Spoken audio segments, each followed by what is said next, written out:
요한계시록 3장 1절부터 22절까지 보십니다. 사대 교회의 사자에게 편지하기를 하나님의 일곱 영과 일곱 피어를 가진 이가 가라사대 내가 내 행위를 아노니 내가 살았다 하는 이름은 가졌으나 죽은 자로다. 너는 일깨워 그 남은 바 죽게 된 것을 굳게 하라. 내 하나님 앞에 내 행위에 온전한 것을 찾지 못하였노니 그러므로 내가 어떻게 받았으며 어떻게 들었는지 생각하고 지켜 회개하라. 만일 일깨지 않으면 내가 도적같이 이르리니 어느 시에 내게 임할는지 내가 알지 못하리라. 그러나 사대에 그 옷을 더럽히지 아니한 자 몇 명이 내게 있어 흰옷을 입고 너와 함께 다니리니 그들은 합당한 자인 연고라. 이기는 자는 이와 같이 흰옷을 입을 것이요 내가 그 이름을 생명책에서 반드시 흐리지 아니하고 그 이름을 내 아버지 앞과 그 천사들 앞에서 시인하리라. 귀 있는 자는 성령이 교회들에게 하시는 말씀을 들을지어다. 빌라델비아의 교회의 사자에게 편지하기를 거룩하고 진실하사 다윗의 열쇠를 가지시니 곧 열면 닫을 사람이 없고 닫으면 열 사람이 없는 그이가 가라사대 볼지어다 내가 내 앞에 열린 문을 두었으되 능히 닫을 사람이 없으리라. 내가 내 행위를 아노니 내가 적은 능력을 가지고도 내 말을 지키며 내 이름을 배반치 아니하였도다. 보라 사단의 회 곧 자칭 유대인이라 하나 그렇지 않고 거짓말하는 자들 중에서 몇을 내게 주어 저희로 와서 내 발 앞에 절하게 하고 내가 너를 사랑하는 줄 알게 하리라. 내가 나의 인내의 말씀을 지켰은즉 내가 또한 너를 지키어 시험의 때를 면하게 하리니 이는 장차 온 세상에 임하여 땅에 거하는 자들을 시험할 때라. 내가 속히 임하리니 내가 가진 것을 굳게 잡아 아무나 내 면류관을 빼앗지 못하게 하라. 이기는 자는 내 하나님 성전의 기둥이 되게 하리니 그가 결코 다시 나가지 아니하리라. 내가 하나님의 이름과 하나님의 성 곧 하늘에서 내 하나님께로부터 내려오는 새 예루살렘의 이름과 나의 새 이름을 그의 위에 기록하리라. 귀 있는 자는 성령이 교회들에게 하시는 말씀을 들을지어다. 라오디게아의 교회의 사자에게 편지하기를 아멘이시요 충성되고 참된 증인이시요 하나님의 창조의 시작이시니가 가라사대 내가 내 행위를 아노니 내가 차지도 아니하고 덥지도 아니하도다. 내가 차든지 덥든지 하기를 원하노라. 내가 이같이 미지근하여 덥지도 아니하고 차지도 아니하니 내 입에서 너를 토하여 내치리라. 내가 말하기를 나는 부자라 부유하여 부족한 것이 없다 하나 내 곤고한 것과 가련한 것과 가난한 것과 눈먼 것과 벌거벗은 것을 알지 못하도다. 내가 너를 고나노니 내게서 불로 연단한 금을 사서 부유하게 하고 흰옷을 사서 입어 벌거벗은 수치를 보이지 않게 하고 안약을 사서 눈에 발라 보게 하라. 무릇 내가 사랑하는 자를 책망하여 징계하노니 그러므로 내가 열심을 내라. 회개하라. 볼지어다 내가 문 밖에 서서 두드리노니 누구든지 내 음성을 듣고 문을 열면 내가 그에게로 들어가 그로 더불어 먹고 그는 나로 더불어 먹으리라. 이기는 그에게는 내가 내 보좌와 함께 앉게 하여 주기를 내가 이기고 아버지 보좌에 함께 앉은 것과 같이 하리라. 귀 있는 자는 성령이 교회들에게 하시는 말씀을 들을지어다. 아멘. 오늘 설교 제목은 교회여 회개하자라는 제목으로 말씀을 전합니다. 하나님은 의로우신 하나님이십니다. 의로우신 하나님께서 세상에서 의인을 찾으시는데 의인론란이 하나도 없다고 했습니다. 모든 인류는 첫사람 아담의 불순종의 죄로 죄 아래 있어서 의인이 한 사람도 없어서 멸망받을 수밖에 없는 그런 세상이 되었어요. 그래서 많은 사람들이 죄 아래 있기 때문에 죄 아래 있다는 것은 다른 말로는 이 어둠 가운데 있다는 거예요. 어둠 가운데 있고 죄 아래 있는 인류는 이제 하나님과 관계가 끊어진 상태가 죽은 상태죠. 하나님께서 아담에게 내가 선악을 알게 하는 나무의 실과를 먹는 날에는 반드시 죽으리라 그랬기 때문에 이제 하나님과의 관계가 끊어진 상태가 죽은 상태고 이제부터 하나님의 성품과 속성을 나타내지 아니하고 마귀의 성품을 나타낼 수밖에 없고 왜? 마귀에게 속하여 있기 때문에 마귀의 성품을 나타내면서 육신을 쫓아 이제 세상을 향하여서 살아가는 그런 존재가 이제 그 죄인이라는 겁니다. 그래서 아담 때의 불순종의 죄로 인하여서 가인 때에 이제 그것이 이제 그 드러나게 되는 것이 가인을 통하여서 이제 살인이라는 최초의 살인이 나오죠. 그러니까 하나님과의 관계가 끊어지고 마귀와의 관계가 연결되어지므로 하나님의 성품인 사랑을 이렇게 나타내지 않냐고 마귀의 속성인 이 그 사망, 곧 살인이 드러나게 되어지는 그런 이제 그 속성을 가진 자가 죽은 자, 죄인.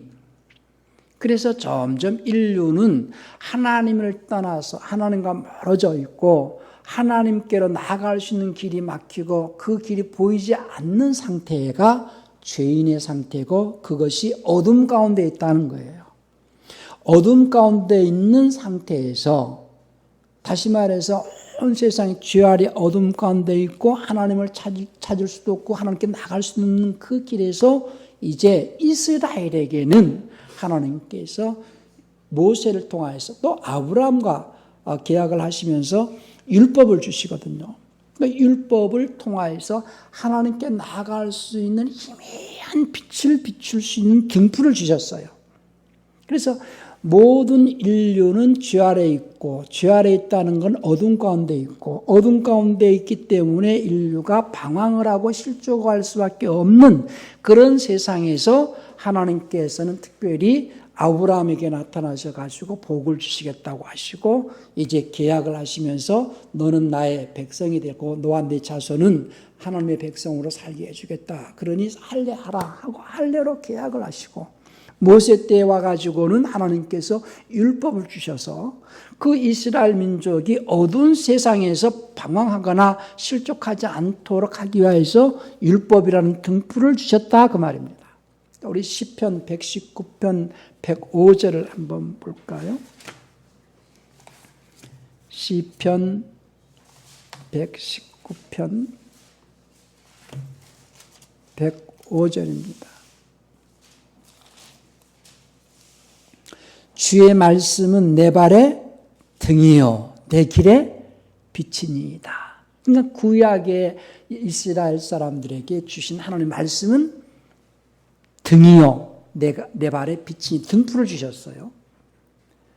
그런데 그 어두운 세상에 그들이 비록 등불을 든 율법이라는 등불을 들고 하나님께로 나가지만은 결국은 예수님이 오셔야만이 아담이 지은 원죄에서 해방하시고 이제 하나님께 온전히 나갈 수 있게 하실 수 있도록 하나님께서는 예수님을 세상에 보내신 겁니다. 그러니까 예수님은 세상에 빛으로 오셨다고 그랬거든요. 요한복음 1장 4절 5절 볼까요? 4절 그 안에 생명이 있었으니 이 생명 사람들의 빛이라. 빛이 어둠에 비치되 어둠이 깨닫지 못하더라. 그러니까 예수님은 세상에 뭘로 오신 분이에요? 빛으로 오셨어요. 이스라엘은 희미한 등불 아래 있다가 이제는 빛이 이렇게 빛으로 오신 예수님이 등장하니까 마지막 등불 주자인 이제 요한이 목배임을 당하죠. 그래서 태양으로 등장하시는 예수님. 하나님께서 인류가 죄 아래 있고 어둠 가운데 있기 때문에 사망이라는 진단을 내리셨어요. 하나님께서 세상에서 의로우신 하나님은 세상에서 죄인을 찾으세요? 의인을 찾으세요? 의인을 찾으시는데 의인은 없나니? 하나도 없고 의인이 하나도 없는 세상은 멸망 가운데 있고 그래서 처방으로 예수님을 보내셔가지고 이제 인류를 위하여서 죄 문제를 해결하시고 인류를 살리시려고 예수님이 십자가에서 죽으신 사건이 대속 사건이거든요. 그래서 예수님이 세상에 오셔가지고 찾으시는 대상은 죄인이에요, 의인이에요? 이제 죄인을 찾으러 오셨다고 그랬어요. 누가복음 5장 32절에서 내가 의인을 부르러 온 것이 아니요 죄인을 불러 회개시키러 왔노라 그랬어요. 누가복음 5장 32절에서 여기 주보에 다 찾아서 써놨습니다. 그러니까 하나님은 예수님을 보내실 때에 세상에 의인이 없기 때문에, 의인이 하나도 없기 때문에 예수님을 세상에 보내셔가지고 세상 죄를 담당하시고 십자가에서 죽게 하심으로써 모든 인류의 죄가 예수님에 의해서 사면이 되었다는 거예요. 그 죄는 원죄라는 거예요. 원죄. 우리가 잘 이해해야 할 것은 보통 세상 사람들은 당신 죄인입니다. 예수 믿으셔야 됩니다. 라고 말할 때 내가 무슨 죄요? 그 교회에서 말하는 예수님께서 우리의 죄를 담당하시고 십자가에 죽으셨습니다. 라고 하는 그 죄는 원죄로 첫사람 아담이 불순종으로 지은 죄를 말한다. 그 말입니다. 그래서 예수님께서 그 원죄를 담당하시고 십자가에 죽으신 사실을 믿으라는 거예요. 하나님께서 어떤 조건부로 세상을 사랑하시기를 조건부로 사랑해서 내가 이렇게 해야 내가 내 아들을 십자가에서 피 흘리게 해서 내 죄를 사해 주겠다, 이런 조건부를 준 게 아니라 아무 조건 없이 모든 인류의 죄를 담당하시게 하시려고 십자가에 죽게 하셨으니 이제 예수님께서 하나님의 아들로 세상에 오셔서 인류의 죄, 곧 원죄를 담당하고 죽으셔서 우리는 이제 하나님께 나아갈 수 있게 되었다. 그 사실을 믿으라, 성주야. 그 사실을 믿어라. 그걸 믿으라는 거예요. 그러니 이제 그것을 믿는 자들은 원죄로부터 해방되었다 해도 이 세상에서 살아가는 동안에 그 지켜야 될 법이 또 있죠. 그래서 이스라엘 사람들이 자기들 단체 또 사회에서 그 이스라엘이라는 조직에서 사회에서 지켜야 될 그 법은 율법이에요. 대한민국 사람들이 대한민국 사회에서 지켜야 될 법은 대한민국 헌법이에요. 그러니까 대한민국 법을 지켜야 되죠. 그래서 그 법을 어기면 또 죄인, 이렇게 얘기를 합니다.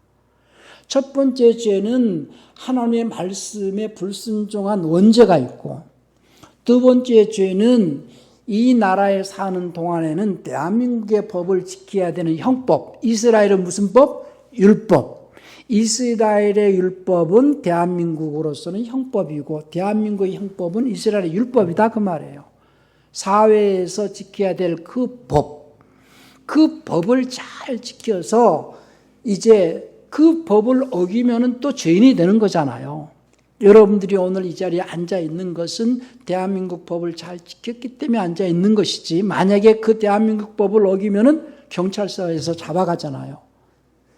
그런데 하나님께서 또 우리에게 회개하라고 하는 그 죄는 대한민국 법을 어겼으니까 회개하라, 그런 회개가 아니고, 처음에 저는 청년 때 교회 나와서 부흥회 때에 부흥 강사가 와가지고 회개하라 할 때에 지난번 부흥회 때도 회개하라고 그래서 전에 어렸을 때에 참외서리 한 거, 수박서리 한 거 회개했는데 또 그거 가지고 또 회개해야 되나? 맨날 회개하라고 하니까.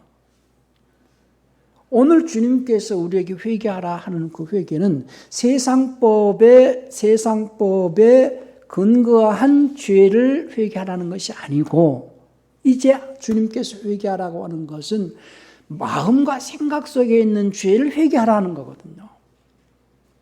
그러니까 성경에서 말하는 죄는 세 가지의 종류가 있다. 첫 번째는 원죄. 원죄는 첫사람 아담이 지은 죄. 그 죄는 누가 담당해 주셨느냐? 예수님이 담당해 주셔서 그 원죄는 이제 없다. 두 번째 죄는 대한민국에 살기 때문에 대한민국 사람으로 지켜야 되는 그 법, 형법 또는 대한민국 헌법을 지켜야 하는데 그 법을 어겼을 때 짓는 죄. 그런데 천국에 들어가고자 하는 자들이 지켜야 할 법은 믿음의 법이라는 거예요. 믿음의 법은 어떤 법이냐? 마음과 생각 속에 죄를 지으면 안 된다는 거예요. 마음으로 짓는 죄. 그래서 교회에서 성경에서 말하는 회개하라고 하는 그 회개의 요구에 대한 죄는 마음과 생각 속에 있는 죄에 대하여서 회개하라는 거예요. 이스라엘 사람들은 율법을 잘 지켜서 육체의 행위로는 거룩하게 이렇게 하나님 앞에 나왔지만은 이제 예수님이 오셔가지고 너희가 겉으로는 거룩한 것 같지만 마음과 생각 속에 있는 죄를 이제는 내놔라 하는 거거든요. 그래서 마태복음 5장 28절인가요? 사람이 마음으로 음욕을 품는 것도 간음한 것이다. 마태복음 5장 28, 나는 너희에게 이르노니 음욕을 품고 여자를 보는 자마다 이 마음이 이미 간음했다. 율법으로는 간음하는 자는 죽여라 그랬거든요.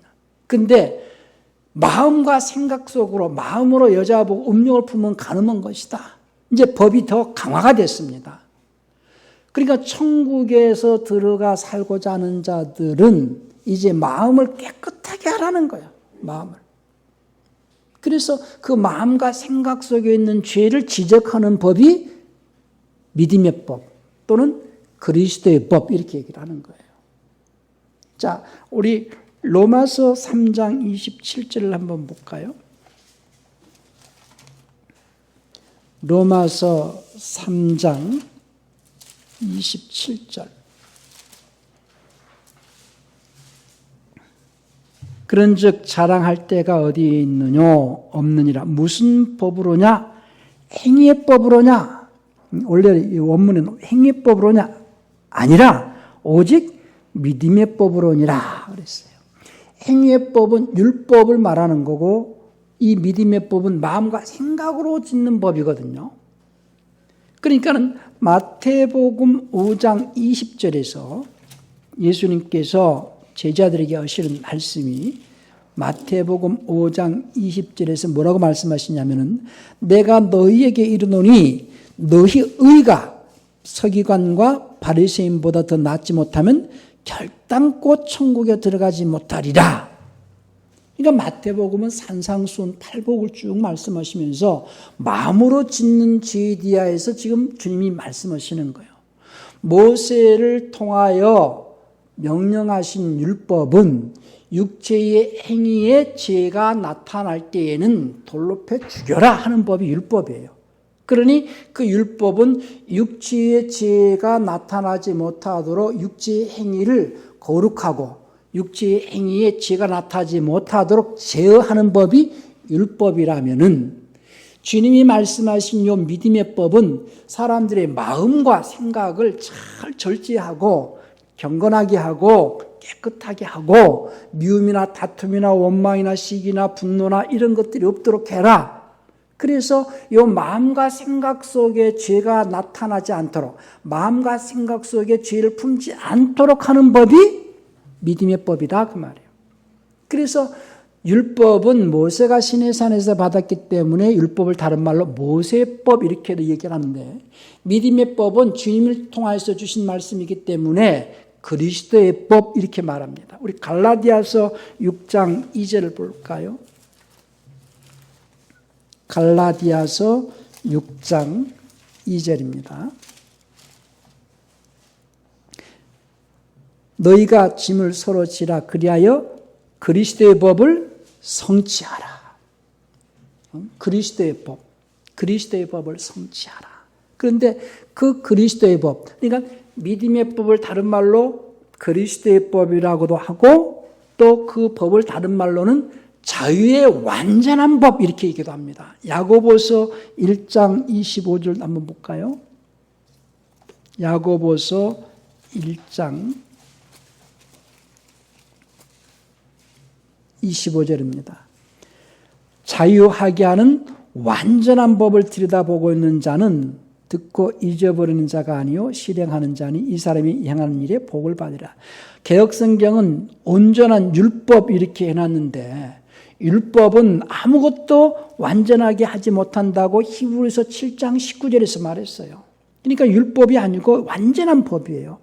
이 법은 하나님의 아들들이 하늘 왕국을 상속받을 수 있도록 지켜야 되는 법이기 때문에 이 법을 다른 말로는 왕가의 법 이렇게 말합니다. 꼭 야고보서 2장 그 8절이죠. 너희가 만일 경에 기록한 대로 내 이웃 사랑하기를 내 몸과 같이 하라 하신, 여기 개혁성은 최고의 법 이렇게 있는데요. 로얄 로우 이렇게 돼 있어요. 왕가의 법, 왕족들이 지키는 법이에요. 왕족들이 지키는 법. 야고보서 2장 8절에서.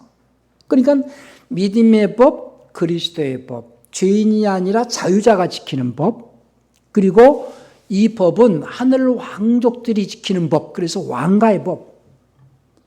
세상 사람들은 육체의 행위로서 죄를 드러내지 않으면은 참 좋은 사람이다 이렇게 인정을 받지만은 천국은 마음과 생각까지 깨끗한 자라야 하나님께서 의롭다 인정하신다 그 말이에요.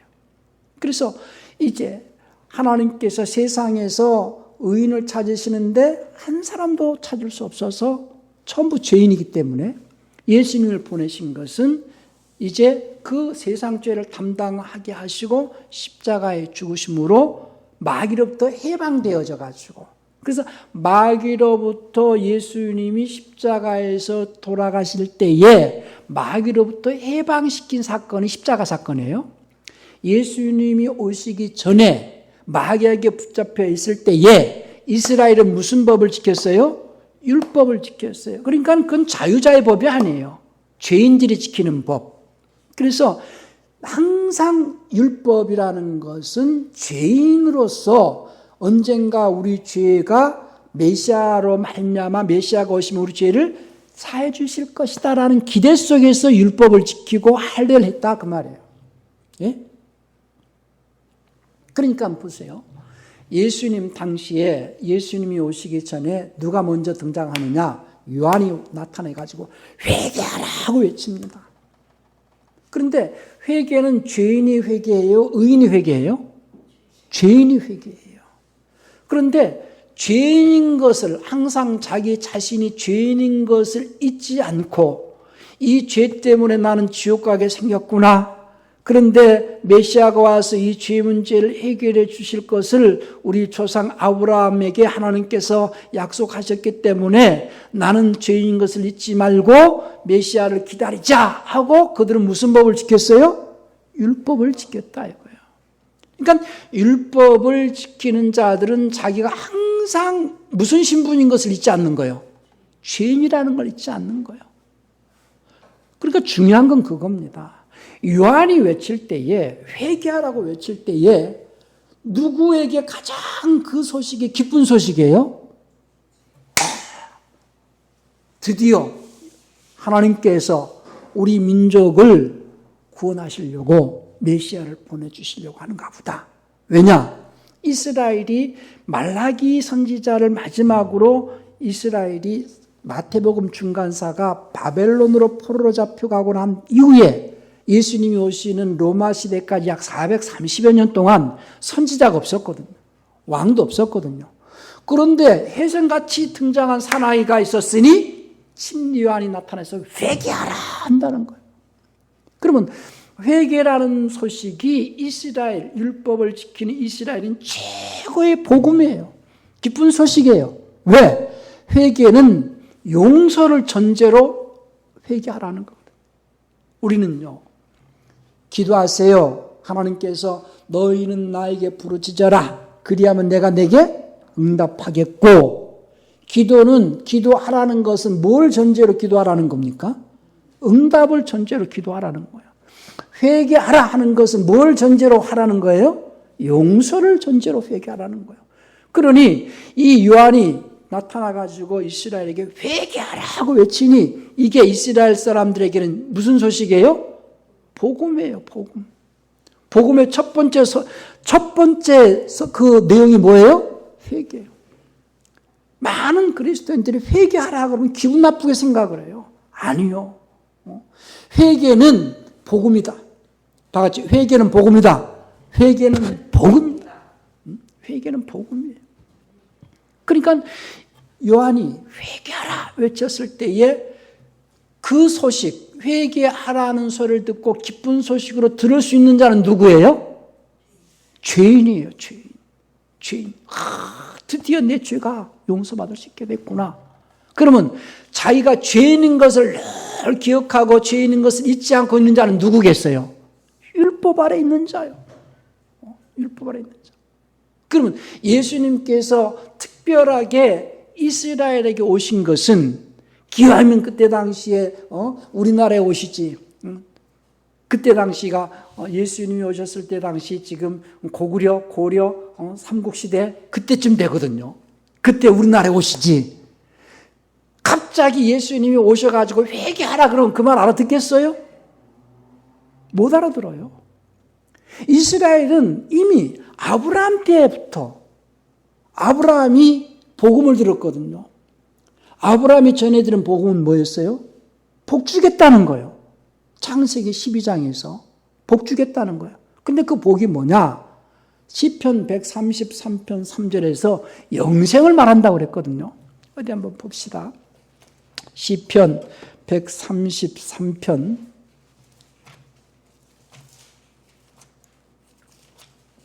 1절부터 봅시다. 형제가 연합하여 동거함이 어찌 그리 선하고 아름다운고. 이 1절 내용은 교회를 말합니다. 이 시대는. 2절에 머리에 있는 보배로운 기름이 수염 곧 아론의 수염이 흘러서 그 옷깃까지 내린 같고. 이 기름 얘기는 이제 성령의 기름 얘기하는 거고 3절에서 헐몬의 이스라엘 시온의 산들에 내린 같도다. 거기서 여호와께서 복을 명하셨나니 곧 영생이로다 그랬어요. 그러니까 교회에서 말하는 복은 뭐예요? 영생이에요. 영생. 많은 사람들이 우리나라 6.25 이후에 참 가난하고 어렵고 병들고 했던 시대에 교회 가면은 복 받는다, 교회 가면 병 낫는다, 교회 가면 사업 잘 된다. 그래서 복이라는 것이 병 낫고 돈 많이 벌고 출세하고 그걸 복으로 알기 때문에 그것은 기복적으로 나갔기 때문에 한국교회가 참 문제가 조금 많이 생긴 거예요. 성경에서 말하는 복은 뭐라고요? 영생이다. 그러니까 아브라함이 가난한 사람이 아니었어요. 양떼도 있고 소떼도 있었고 이 종들도 있었어요. 아브라함이 하나님께로부터 받은 복은 그가 하나님께로부터 죄가 사면되어지고 영생을 주겠다는 소식이었거든요.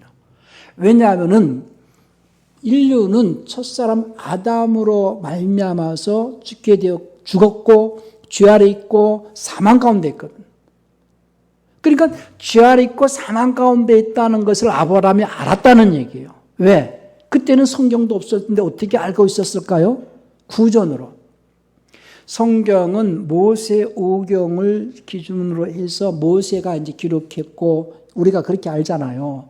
그럼 모세 이전에 아브라함이 어떻게 하나님께 그 복 받는다는 소식을 또 죄인이라는 소식을 어떻게 알고 그 복 주겠다는 소식을 듣고 갈대아우를 나왔겠느냐는 거예요. 그것은 아담 이후에 구전으로 말로 이렇게 전해졌기 때문에 그것이 이제 모세 때 기록을 했죠. 그러니까 아브라함 때에 하나님께서 아브라함에게 나타나셔가지고 첫 번째 아브라함에게 인류 최초로 복음을 전하신 거예요. 예? 우리는 아브라함이 믿음의 조상인 걸 잘 압니다. 근데 아브라함보다 먼저 에녹도 있었고 노아도 있었고 아벨도 있었어요. 그런데 왜 아브라함이 믿음의 조상이냐? 아브라함이 처음 하나님께로부터 복음을 받았기 때문에 복된 소식을 받았다 이거예요. 우리 갈라디아서 3장 8절 한번 볼까요? 갈라디아서 3장 8절.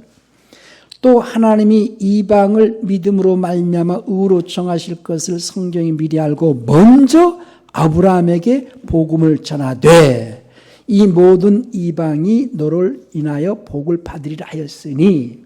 그러니까 아브라함 때 처음 하나님께서 복 주시겠다. 그 복은 뭐라고요? 영생인데 영생이 아브라함에게는 없다 이거예요. 돈은 많이 있고 종들도 있었지만 영생이 없고 대신에 뭐가 있어요? 영원한 사망 가운데 있기 때문에 영원한 사망 가운데 있는 아브라함에게 내가 영생 주겠다. 그럼 영원한 사망 가운데 있게 된 동기는 뭐예요? 죄 아래 있다는 거예요. 그러니 죄를 사면해주고 영원한 생명을 주겠다. 그러니 너와 내 가정은 내 본토 친척 아버지 집을 떠나서 내가 지시할 땅으로 가라. 그래서 갈대아 우르를 떠나서 말씀을 따라 광야로 나온 거예요. 아브라함이. 우리는 역사 속에서 인류의 4대 문명에 대해서 공부를 했죠. 첫 번째가 메소포타미아 문명, 또 황하 문명, 인더스 문명, 나일 문명 이렇게 배웠잖아요. 그러면은 아브라함은 그 메소포타미아 문명, 유프라데스 강의 그 메소포타미아 문명에서 최고 발달된 도시가 우르예요. 갈대아 우르. 그때 당시 최고의 문화를 꼽혔던 우르라는 문화 속에 있는 이 아브라함을 갖다가 불러내셔가지고 영생 줄 테니까 나와라. 그랬던 거예요. 그러다가 아브라함이 환경 쫓아가지고 애국까지 내려갔다가 몇 번 하나님의 약속을 어기니까 창세기 17장에서 비로소 하나님께서 아브라함과 계약을 맺으시거든요. 우리말로는 언약이라고 이렇게 바꿔놨기 때문에 계약이라는 그 의미가 많이 약화됐어요. 우리 창세기 17장 한번 볼까요? 3절부터 한번 봅시다. 아브라함이 엎드린데 하나님이 또 그에게 일러 가라사대 내가 너와 내 계약을 세우리니, 영어표는 카버넌트예요. 우리말로는 언약으로 해놨죠. 계약을 세우리니 너는 열국의 아비가 될지라. 그때 이제 하나님께서 아브라함을 아브라함으로 바꿔줍니다. 이제 후로는 내 이름을 아브라함이라 하지 아니하고 아브라함이라 하리니 이는 내가 너로 열국의 아비가 되게 함이니라. 내가 너로 심히 번성케 하리니 나라들이 내게로 쫓아 일어나며 열왕이 내게로 쫓아나리라. 내가 내 계약을 나와 너와 내 대대 후손의 사이에 세워서 영원한 계약을 삼고 너와 내 후손의 하나님이 되리라. 내가 너와 내 후손에게 너희 우고한 이 땅에 곧 가나안 일경으로 주어 영원한 기업이 되게 하고 나는 그들의 하나님이 되리라. 하나님이 또 아브라함에게 이르시되 그런즉 너는 내 계약을 지키고 내 후손도 대대로 지키라. 너희 중 남자는 다 할례를 받으라. 이때 비로소 하나님께서 아브라함과 할례로 계약을 맺으시거든요. 그리고 430년 후에 모세를 통해서 율법을 주세요. 그러니까 이스라엘은 할례된 할례 백성이고 하나님과 계약 백성이죠. 하나님과 계약된 백성이 이스라엘이고 율법 백성이다 그 말이에요. 그것은 죄를 사면해주고 영생을 주시겠다고 하신 하나님의 그 약속 위에 그 약속의 효력이 계속 유지되게 하기 위해서는 이스라엘은 뭘 지켜야 돼요? 남자는 할례 받고 율법을 지켜야 돼요. 근데 그 할례를 안 받거나 율법을 어기면은 죽여라! 끊어버려라! 계약 백성이 끊어졌다. 그래서 이스라엘은 이제 언젠가 메시아가 와서 아브라함의 씨로 오실 메시아. 그래서 이제 아브라함이 하나님께 몇 번 이제 약속을 잘 안 지키니까 나중에 최후로 하나님께서 아브라함을 갖다가 이제 한번 테스트를 해보는 것이 이삭을 한번 바쳐봐라 이러거든. 시내산에다가 모리아 산에 올라가서 내 독자 아들 이삭을 바쳐라. 그래서 거기서 하나님께 아브라함이 이제 합격을 하고 그때에 비로소 하나님께서 아브라함에게 맹세를 하시는 거거든요. 창세기 거기가 22장 16절부터 18절까지 한번 볼까요?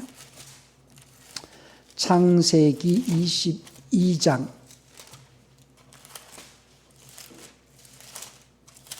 16절부터 18절 가라사대 여호와께서 이르시기를 내가 나를 가리켜 맹세하노니 내가 이같이 행하여 내 아들 내 독자를 아끼지 아니하였은즉 내가 내게 큰 복을 주고 내 씨로 크게 성하여 하늘의 별과 같고 바닷가의 모래 같게 하리니 내 씨가 그 대적의 문을 얻으리라. 또 내 씨로 말미암아 천하 만민이 복을 얻으리니 이는 내가 나의 말을 준행하였음이니라 하셨다 아니라. 그러니까 아브라함의 씨로 그분이 오셔가지고 모든 인류를 이제 너로 말미암아 내 씨로 말미암아 천하 만민이 복을 얻을 것이라 이렇게 말씀하셨잖아요. 그래서 아브라함의 씨를 입고 세상에 오신 분이 예수님이세요. 히브리서 2장 16절을 볼까요? 히브리서 2장 16절입니다. 이는 실로 천사들의 본성을 취하지 아니하시고 아브라함의 씨를 취하셨다. 이거 개혁성경이 살짝 바꿔놨지요. 굉장히 중요한 부분입니다. 그러니까 아브라함의 씨를 잇고 메시아가 와서 아브라함과 맺은 그 계약을 성취시키시려고 오신다. 그 소식을 그러니까 처음에 복음은 아브라함에게 처음 전해졌고, 그 복된 소식이 죄를 사면해주고 영생 주겠다는 소식이. 근데 처음 그 복음이 전해지고 드디어 요한을 통하여서 회개하라는 복음이 전해지잖아요. 드디어 용서받을 수 있게 됐다. 우리가 죄에서 사면받을 수 있게 됐다. 그 소식을 침례 요한이 전할 때에 그 소식을 들을 수 있는, 그 복음을 전해 들을 수 있는 자는 이방인이에요? 율법 아래 있는 자예요? 율법 아래 있는 자예요. 그런데 그 율법 아래 있다 할지라도 바리새인과 서기관들은 으쓱하고 오거든요. 자기가 죄인이 아니고 의인인 척하고 와요. 그러니까는 요한이 외치길, 이 독사의 새끼들아, 누가 너에게 임박한 진노를 피하라더냐? 회개에 합당한 열매 맺고 와라 그러는 거예요. 누가 회개한다고요? 죄인이라고 고백하고 와라 이 말이에요. 의인이 아니라 죄인이다. 율법 아래 있는 자는 율법을 아무리 잘 지켰다 해도 그는 율법 아래 있다는 것을 인정하고 죄인인 것을 인정하고 이제 회개해라. 그래야 내 뒤에 오시는 그분을 만날 수 있다. 왜냐? 그분은 의인을 찾으러 와요? 죄인을 찾으러 와요? 죄인을 찾으러 오신다. 그러니 예수님 앞에 나는 죄인이다라고 고백할 수 있는 자는 바리새인이에요? 이방인이에요? 바리새인도 아니고 이방인도 아니고 오직 율법 아래 있는, 율법 아래서 자기가 죄인인 것을 기억하고 있는 자만이 이 복음을 전해드릴 수 있는 거예요. 그러면 그때 당시에 예수님은 이스라엘에 오셨다 해도 많은 사람들한테 그 소식을 전해진다고 합시다. 드디어 하나님께서 그 아들을 세상에 보내셔가지고 인류의 죄를 담당하고 죽게 하셨습니다. 그 말을 쉽게 받을 수 있는 사람들은 단순하게 하나님의 아들 예수가 우리의 죄를 담당하고 죽으셨습니다. 단순하게 받는 자들이 그걸 믿어요. 첫사람 아담이 범죄 때부터 역사에 대한 그 사실을 알고 하나님께서 아브라함과 그런 이런 약속이 있었기 때문에 그 약속이 이루어지기 위해서 이분이 오셨습니다. 쭉 과거부터 얘기를 해줘야 알아요. 과거부터 얘기를 해줘야 하는 거예요. 그러니까 부자와 나사로 얘기했어도요, 부자가 자기 형제 5이 있는데 그들이 이곳에 오지 않게 해달라고 아브라함에게 얘기를 했어도 아브라함이 말하기를 저에게는 모세와 선지자들이 있다, 모세와 선지자들이 드려야 된다 하는 얘기는 모세 율법과 선지자들의 가르침이 없이는 절대 죽은 자 가운데서 살아나는 자가 가서 말한다 할 줄 않는다는 얘기예요. 오늘 핵심은 뭐냐면요, 구약에 예수님이 오셨을 당시는 모든 인류가 요한이 외치는 그 복음을 전해 들을 수 있는 게 아니고, 그 복음을 전한다 할지라도 누구만이 전해 들을 수 있어요? 율법 아래 있는 자만이 들을 수 있어요. 근데 그 죄는 무슨 죄를 해결하는 거예요? 원죄. 그 아담이 불순종해서 마귀에게 속아가지고 마귀에 속하 있다는 것. 그래서 내가 이제 마귀를 또 해방시켜 주시겠다고 하신 하나님의 약속을 내가 지금 믿고 그 율법을 지켰습니다. 그 원죄에서 사함받게 하려고 이 율법을 지켰다. 그들이 이 복음을 전해드릴 수 있어요. 그런데 이제 하나님께서는요, 예수님이 이 땅에 오실 때에는 예수님의 초림은 죄인을 찾아오셨어요. 예? 그런데 예수님의 재림은 죄인을 찾으러 오시는 것이 아니라 의인을 찾으러 오십니다. 의인을. 그러면 예수님이 찾으시는 의인은 세상에 있어요? 교회에 있어요? 교회에 있어요. 그러니까 이제 교회에 의인을 찾으시는데 그 교회에 이제 죄인들이 있으니까 교회에 대해서 회개하라고 외치신다는 거예요. 교회에 대해서. 계시록 계속해서 7교회 얘기해서 성령의 교회들이 하신 말씀을 회개하라고 계속 외치잖아요. 그러면은 지금 이 마지막 때에 우리는 교회가 어떻게 하나님 앞에 서 있어서 하나님 음성을 들을 수 있는가? 보세요. 지금까지 제가 40여 년을 하나님을 섬겼지만은 직통계시로 이렇게 그냥 양호야 이렇게 들려주신 적은 없어요. 말씀을 통해서 성령께서 깨우쳐 주시는데 우리는 어떤 시대에 살고 있느냐면요. 지금 코로나19라는 이 전염병은요. 하나님께서 세상에 회개를 촉구하신 하나님의 징계라는 것을 잊지 않으셔야 됩니다. 교회는. 세계보건기구 WHO가 팬데믹을 선포할 때는요.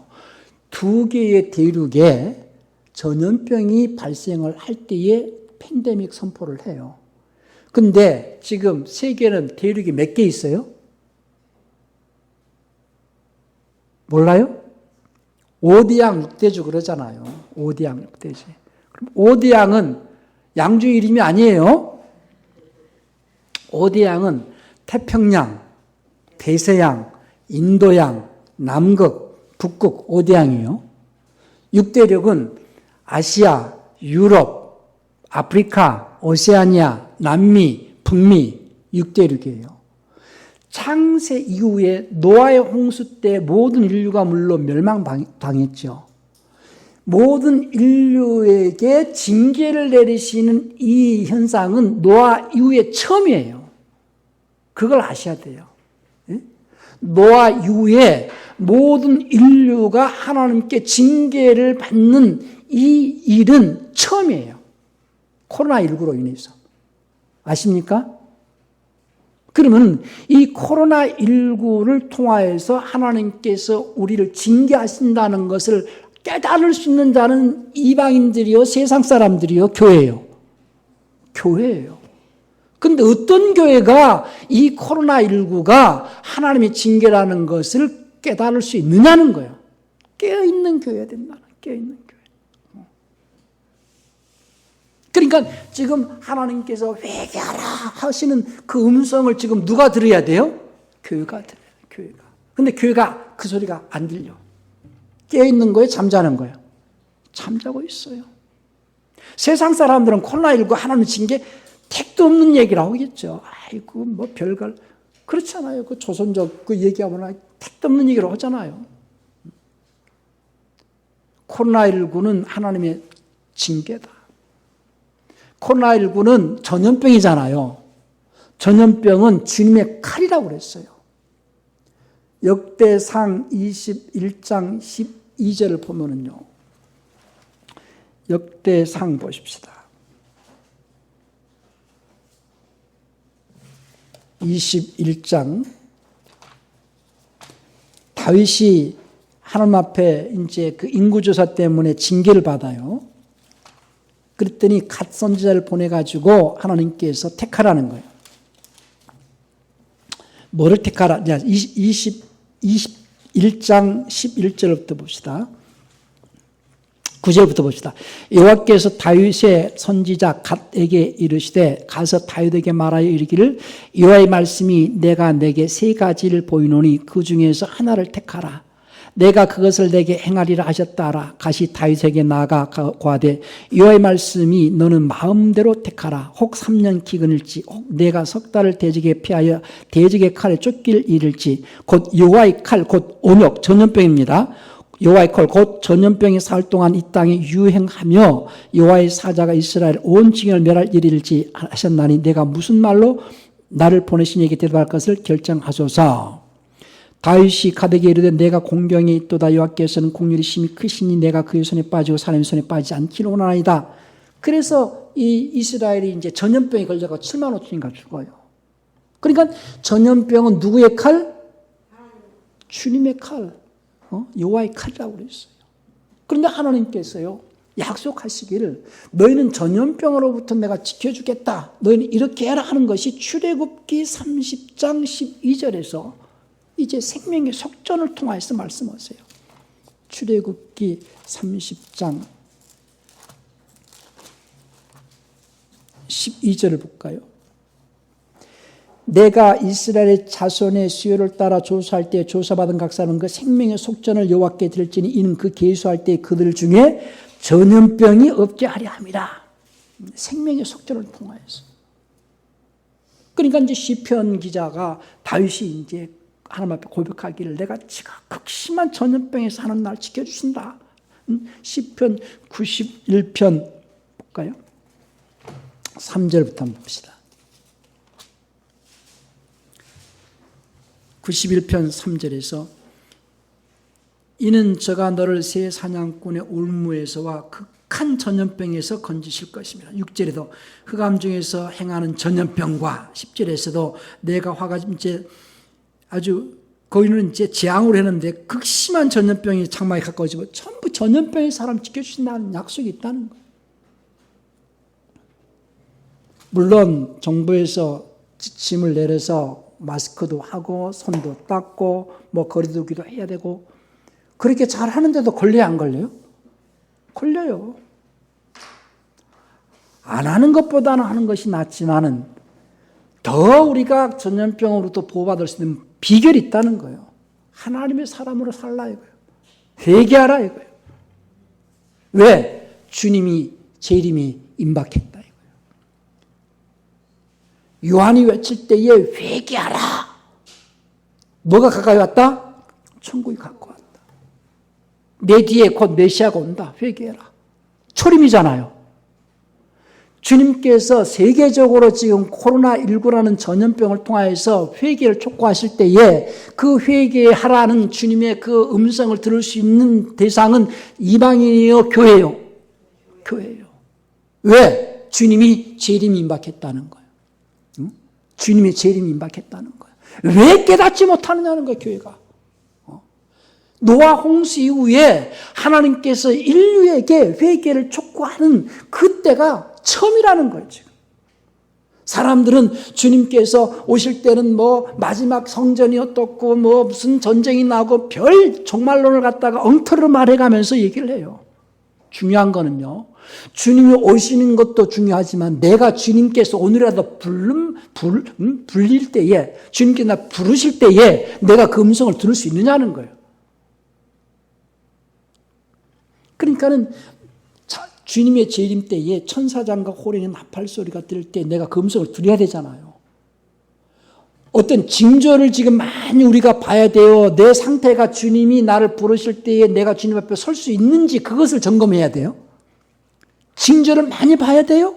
징조는 이미 하나님께서 여러 가지 징조를 지금 보여주고 계세요. 중국은요, 지금 엄청난 홍수에다가 우박에다가 메뚜기 떼에다가 전염병에다가 지진에다가 여러 가지 재앙이 지금 엄청나게 지금 현상을 보여주고 있어요. 그러면 우리는 다행히 하나님께서 우리나라를 지켜주시고 계시고 전염병 하나로만 이렇게 하시지만은 중국 같은 데는 지금 저기 남미 쪽에도 아프리카 지금 메뚜기 떼가 엄청나게 올라오고 있어요. 그러면 여러 가지 징조를 이미 충분히 보여주셨어요. 교회는 어떻게 해야 돼요? 회개해야 돼요. 회개해야 돼요. 주님이 재림이 임박했다는 거예요. 근데 그때는 마치 누가 때와 같냐? 노아 때와 같고 롯의 때와 같다 그랬어요. 사람들이 시집가고 장가가고 사고 팔고 집 짓고, 지금 대한민국은요 집값이 오르니 내리니 이것 때문에 지금 굉장해요. 집값 오르는 것에 민감해야 돼요? 주님의 말씀에 민감해야 돼요? 보세요. 우리 한번 또 봅시다.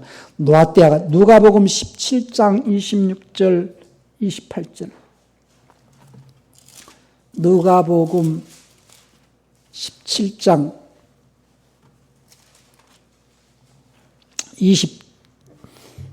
26절부터 봅시다. 노아의 때에 된 것과 같이 인자의 때에도 그러하리라. 노아가 방주에 들어가던 날까지 사람들이 먹고 마시고 장가들고 시집가더니 홍수가 나와서 저희를 다 멸하였으며, 또 롯의 때와 같으니 사람들이 먹고 마시고 사고 팔고 심고 집을 짓더니, 집 엄청나게 지어요. 지금 집값 오르니 내리니 이것 때문에 지금 대통령이 뭐 인기가 올라가니 내려가니 이 얘기도 나오고요. 그러면 우리는 세상 사람들 같이 집값에 민감해야 돼요? 하나님 말씀에 민감해야 돼요? 주님이 곧 오신다니까는, 임박했다니까는. 우리가 잠을 자다가요, 모이가 왱 소리 나면 긴장이 돼가지고 이거 잠 잘 자요? 모기 소리만 가지고도 우리가 긴장되고 잠도 잘 못 자면서 왜 주님의 음성에는 그렇게 민감하지 않느냐는 거예요. 정말 우리 회개해야 됩니다. 우리 교회는 주님이 천사장과 호령의 나팔 소리로 올라와라 라는 그 소리를 들을 수 있도록 민감하게 깨어 있으셔야 됩니다. 마지막으로 데살로니가 전서 4장 16절 17절 보고 마치도록 그렇게 하겠습니다. 데살로니가 전서 4장 16절 17절입니다. 주께서 호령과 천사장의 소리와 하나님의 나팔로 친히 하늘로 쫓아 강림하시리니 그리스도 안에서 죽은 자들이 먼저 일어나고 그 후에 우리 살아남은 자도 저희와 함께 구름 속으로 끌어올려 공중에서 주를 영접하게 하시리니 그리하여 우리가 항상 주와 함께 있으리라. 주님이 임재가 가까이 왔습니다. 교회는 회개하고 오늘 본 말씀이 이제 계속해서 교시록 3장에서는 사대교회 빌라델비아 계속 교회에 대하여서 회개하라고 외칩니다. 우리 19절 본문 중심 말씀 19절에 물은 내가 사랑하는 자를 책망하여 징계하노니 누구를 징계하신다고요? 사랑하는 자를 책망하여 징계하노니 그러므로 내가 열심을 내라 회개하라. 소금의 맛을 잃어가고 있는 한국교회여 회개하자. 우리 주담교회여 회개하고 열심을 내자. 우리 한번 다 같이 통성으로 기도하실 때 주여 주님의 재림이 임박한 이때에 우리는 늘 깨어있기를 원하고 주님이 부르실 때에 주님 내가 여기 있나이다 고백할 수 있는 깨어있는 성도가 될 수 있기를 원하면서 우리 마음을 깨끗하게 하고 정결케 하기 위해서 간절한 마음으로 우리 다 같이 회개의 기도를 하시겠습니다.